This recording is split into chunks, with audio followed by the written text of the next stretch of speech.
I have always loved experimenting with watercolors, and one technique that has always made me happy is using a splatter technique in my paintings.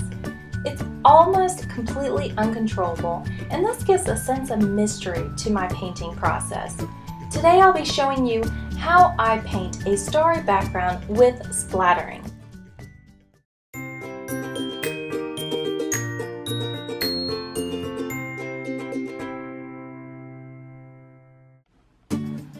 Before I begin, here's a list of the supplies I used in this video.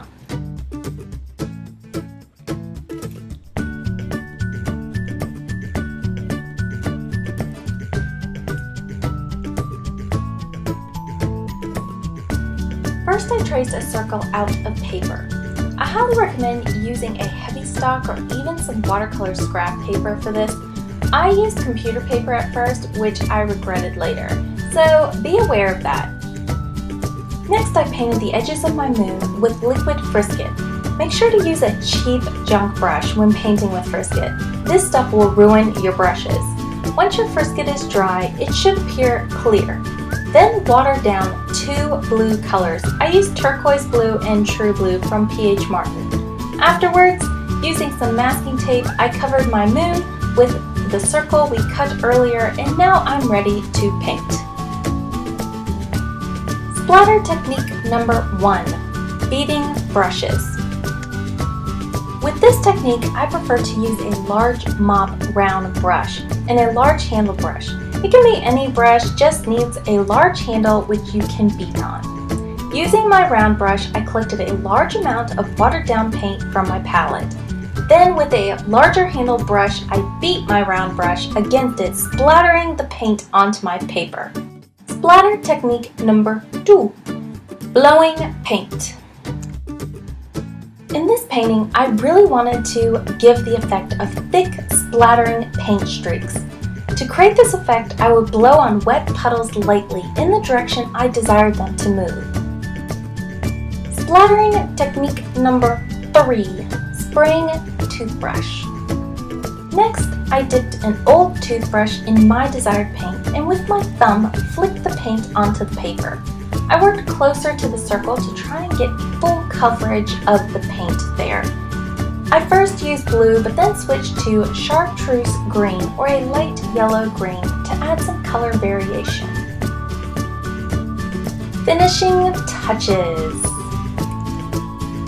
Once I remove the tape, you will notice a strong circle which I proceeded to blend out in a circular motion with watered down blue paint.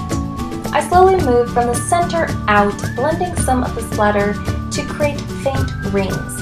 Don't overdo this technique or else you will lose your splatter effect.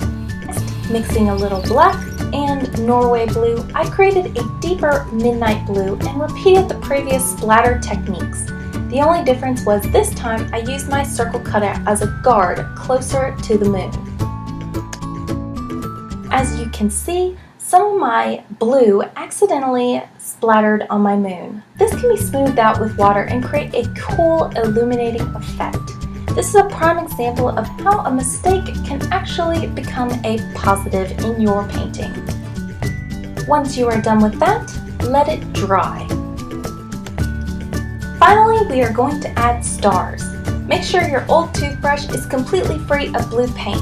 Then with acrylic white paint, splatter teeny stars over your dark surface. Using the splatter paint as a guide, with a small liner paintbrush, add dots to your splatter to create larger stars. Once again, let it dry, and then show it off to your friends.